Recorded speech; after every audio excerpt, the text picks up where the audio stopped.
Amendment number 8 by Senators Kimbrell, Garrett, and Rice, previously carried over. Amends a bill.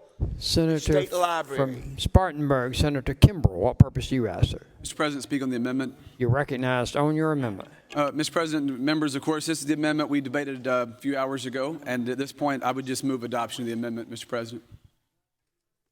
Question is the adoption amendment. Senator from Richland, Senator Devine, what purpose do you ask? I wanted to see if the senator would yield for some questions. Senator yield for question. Senator yields for question. Senator will take the podium to respond to question. Senator Kimbrell. Thank you, Mr. President.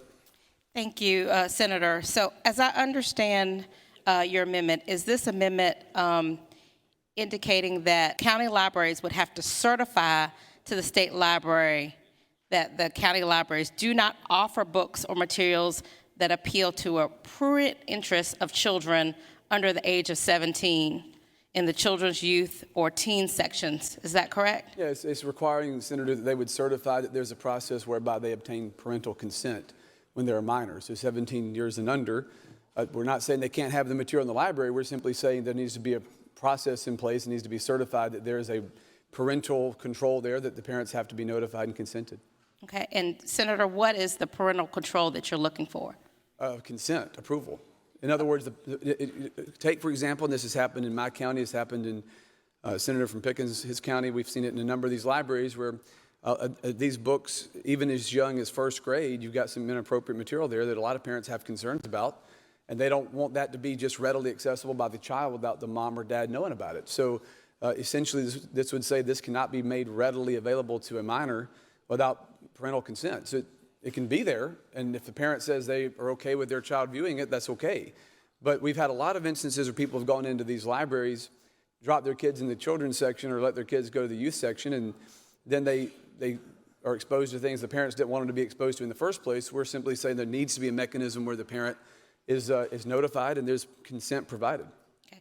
But Senator, so you talk about a parent dropping their child off and then this material is there. What exactly, how are you defining prurient interest? Well, so right now, sexually explicit material is already in the codes. We're not amending anything in the code.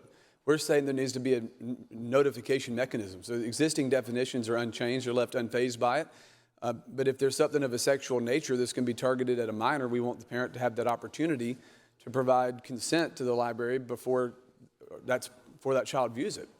And so, Senator, how do you define targeting the minor? It's not defining targeting, Senator. It's saying if I don't want it available, we don't want it to be available for these minors to go in and just pick this stuff off the shelf without the parent knowing about it. So you say targeting, if they want to put a section, if it's in the library, that's fine. There needs to be consent. So generally what's happened, and we've seen this in Spartanburg, where the main branch library, I believe what they did was put the materials in more of the parent section, and then the parent had to provide approval before the child could view that book. I think that's appropriate. We don't want it sitting out in the preschool section, for example, or elementary school section where if you go to the library with your kids, they're accessing this material readily without the mom or dad knowing what they're looking at. So that's the definition. It's not about saying this material can't be there. It's saying there needs to be a mechanism whereby the parent knows that child's looking at it and provides some consent. So what if there's a book that a parent feels like it's about potty training and it's in the children's section? Is that a book that you feel parents should have to have consent? Senator, under the prurient interest in the current definition of explicit materials and sexual materials in state code, that wouldn't qualify for that. Potty training has nothing to do with sex. And we're talking about stuff that openly talks about human sexuality, sexual acts. I mean, it's a real stretch to say that we would ban a potty training book. That's not in the code now, so that's not considered explicit material.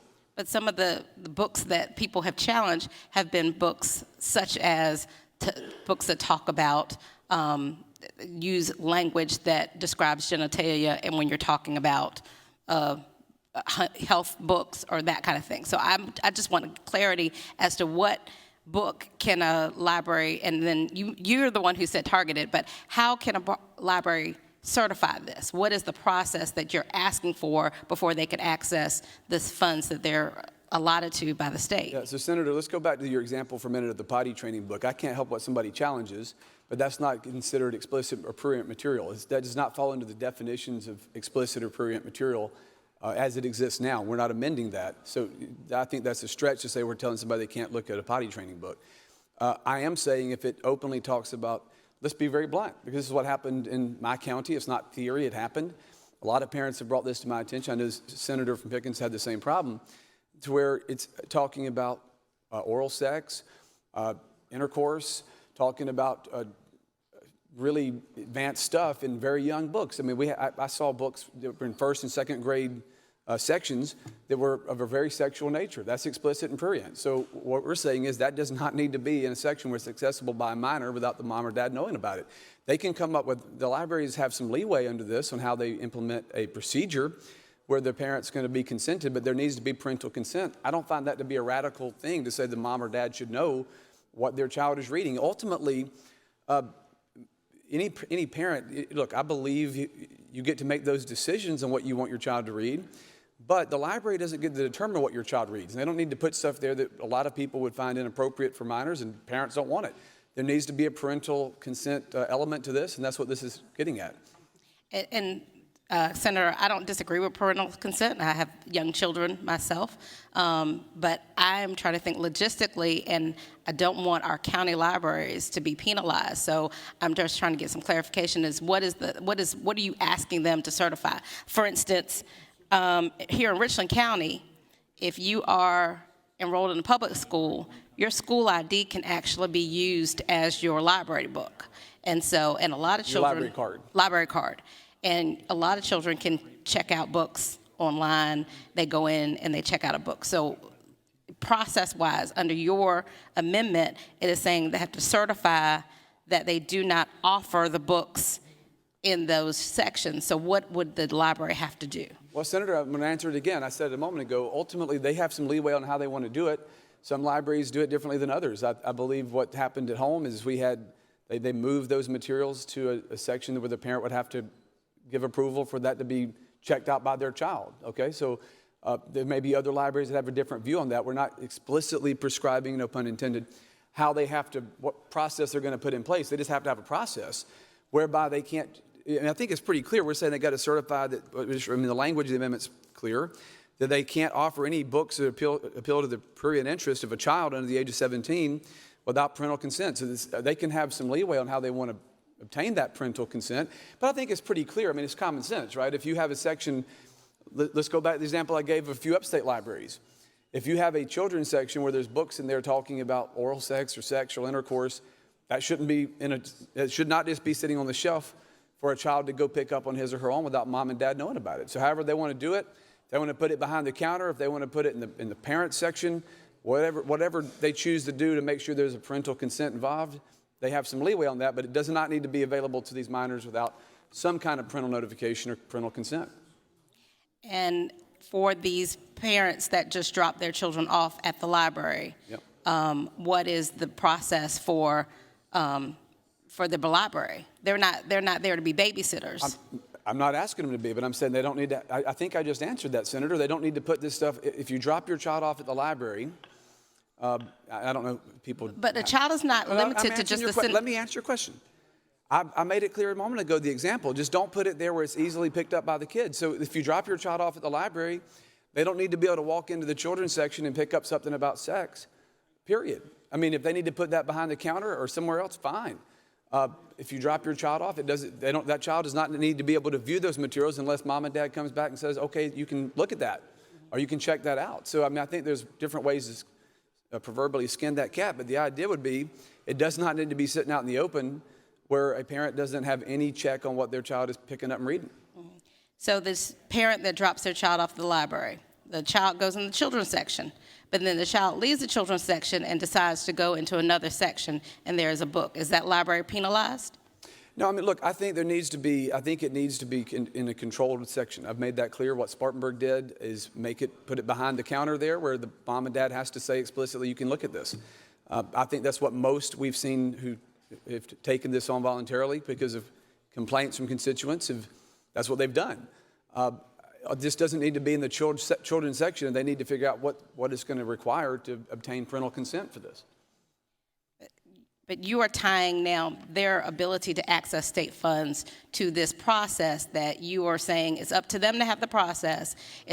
Parents can drop children off, but then the parent still has to certify. You're not making it clear, but then you're tying their money to this. No, we're making clear they need to provide to the state library a system whereby they're going to certify there's some kind of parental check. Again, we're not trying to sit here and say this is exactly the way you've got to do it, A, B, C, D. We're saying you're going to have to certify to the state library that you're providing a way that there's parental consent. There's some leeway in that, okay? There's some leeway, but we're saying that they need to openly tell the state library, here's our plan, here's what we're doing, and at that point I view the state library as a check on that, because they're going to have to certify they've got a plan in place to prevent this stuff from falling into the hands of minors without mom and dad knowing about it. I mean, it's not that complicated, really. So if a parent complains and says, my child picked up this book from Spartanburg Library, Sure. But the library has gone through this certification process, are their funds in jeopardy? Under this amendment, it's just saying they've got to certify they have a plan in place. So it doesn't say anything about penalizing them if something extraneous like that happens, but they do need to certify they have a plan in place. Look, I'm not suggesting, if there's always that outlying incident, right, where somebody obtains something that they shouldn't be able to obtain, or that happens all the time. There's no contemplation in this amendment that we're going to go strip them of their funding. We are saying they need to provide to the state library that they have a plan in place to make sure there's a parental consent. And that's where the funding mechanism is tied, is they need to certify they have a plan. That they're not just throwing this stuff on the shelf and saying, y'all have at it. All right, no further questions. Thank you. Senator Collington, what purpose do you rise? Just a quick parliamentary inquiry. State your inquiry. I know that someone moved pursuant to Rule 24 on this previously. Was that under subsection A? Was that ruling that you made under A or B? I don't 24. I don't give. It's not an. I'm not. I I'm don't asking give what advisory. previous. Well, then, I would. The point of order was overruled It was overruled under A or B. under Rule 24. Okay. And it's, Well, under section B of Rule 24, then I would move that this is not germane under section B of Rule 24, in that the amendment for which he's presenting this does not directly relate to raising and spending of revenue for or in the fiscal year, which the bill applies. It's a little bit more specific than what was brought up earlier, and that's why I asked for the inquiry. But that is my motion. okay. Point of order. Is there anyone else wishing to speak to the point of order? Senator from Spartanburg, Senator Kimbrell. Thank you, Mr. President. We've already had this overruled under Rule 24. Ultimately, we're not raising any funds or asking anything to be expended that's not already expended in the budget. We're simply saying in order to access existing funds to the library, they need to certify there's a process in place. It doesn't involve any additional expenditure. It's not asking that there's a change in the budgetary process. It's simply saying they need to certify to access their funds that there's a process in place. I mean, it doesn't have anything to do with raising or spending money beyond what's already been allocated in the appropriations bill. But thank you, Mr. President. Anyone further? I overrule that point of order. So, Mr. President, I move adoption of the amendment. Sorry. Yeah, well, that's the pending question, is adoption of the amendment. Senator from Richland, Senator Devine. Move to table the amendment. Motion is to table the amendment. Roll call has been requested. 1, 2, 3. More than enough members have seconded the call. We will have a roll call. I would ask the clerk to ring the bell of the Senate.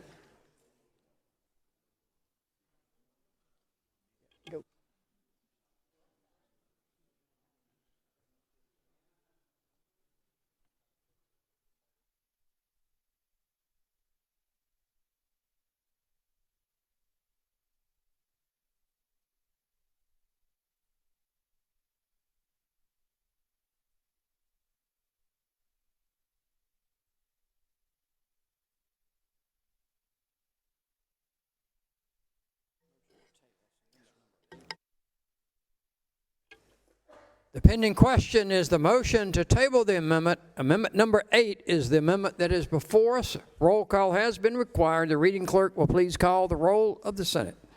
Mr. Adams? No. Mr. Alexander? No. Mr. Allen? Aye. Mr. Bennett? Not voting, Mr. Campson? No. Mr. Cash? No. Mr. Clymer? No. Mr. Corbin? No. Mr. Cromer? No. Mr. Davis? No. Mrs. Devine votes aye. Mr. Fanning? Aye. Mr. Gambrell? No. Mr. Garrett? No. Mr. Goldfinch? No. Mr. Grooms? Not voting, Mrs. Gustafson? Not voting, Mr. Harpootlian? Aye. Mr. Hembry? No. Mr. Hutto? No. Mr. Jackson? No. Mr. Kevin Johnson? Not voting, Mr. Michael Johnson? No. Mr. Kimbrell? No. Mr. Loftus? No. Mr. Malloy? Not voting, Mr. Martin? No. Mr. Massey? Mr. Massey votes no. Mrs. Matthews? Aye. Mr. McElveen? No. Ms. McLeod? Aye. Mr. Peeler? No. Mr. Rankin? Not voting, Mr. Rickenbaugh? No. Mr. Rice? No. Mr. Sabb? Aye. Mrs. Sin? No. Mr. Setzler? No. Mrs. Shealy? No. Mr. Stevens? Not voting, Mr. Talley? No. Mr. Tedder?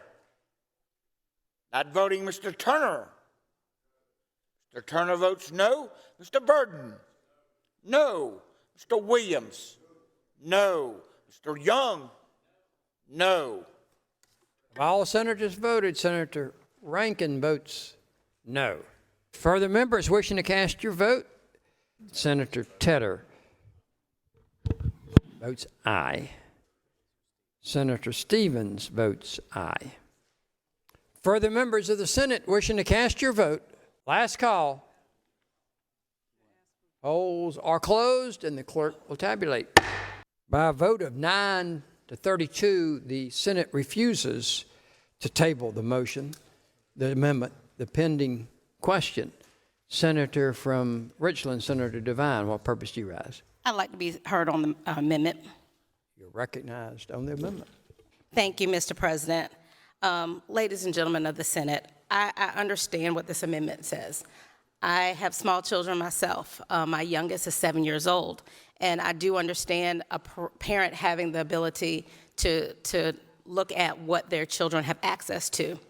But my problem, a couple things on this bill, this amendment. Number one, this amendment is very vague. It talks about a library must certify to the state library. But as the senator who was the proponent of this amendment mentioned, there is no process for that. I'm not sure how many of you talk to your library directors, but I have. While we've been here, I've actually been texting my library director asking, how do children have access to certain books? We have a nationally recognized library system here in Richland County. People come from all over this country to look at Richland County Library.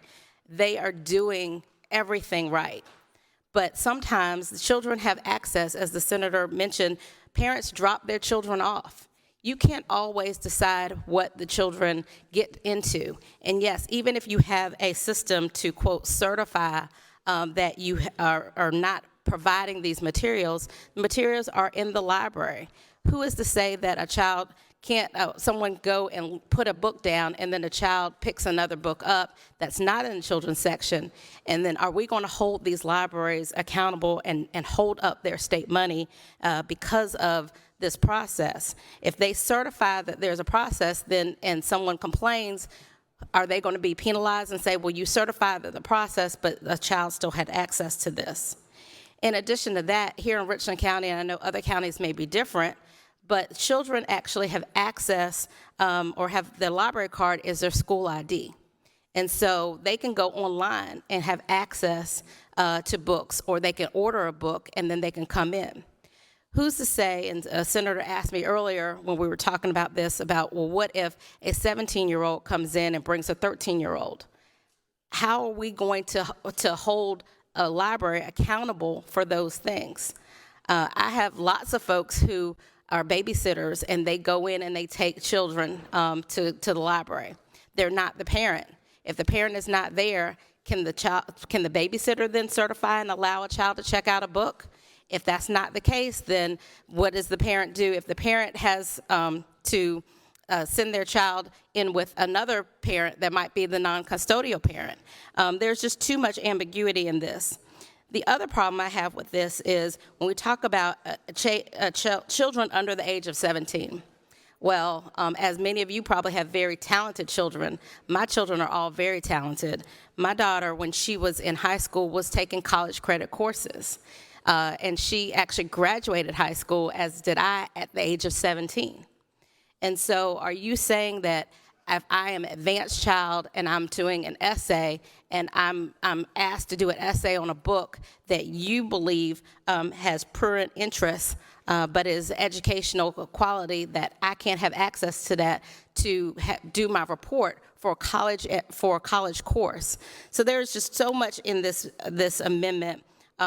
If this is something that this body wants to do, you need to do it through a bill. Putting it in a proviso and holding up money to a government agency, another government agency or nonprofit like a library, a public library, especially world-renowned public libraries like Richland County, I have a problem with.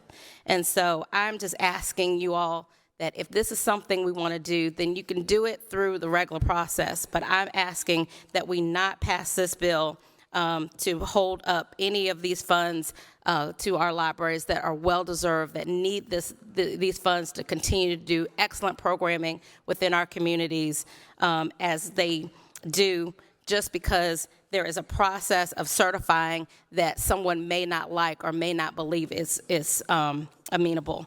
So I'm asking that we not pass this bill, and let's do this through another way if you so desire. Thank you, Senator. Question is adoption of the amendment. Those in favor, please say aye. Aye. Opposed, no. The ayes have it. The amendment is adopted.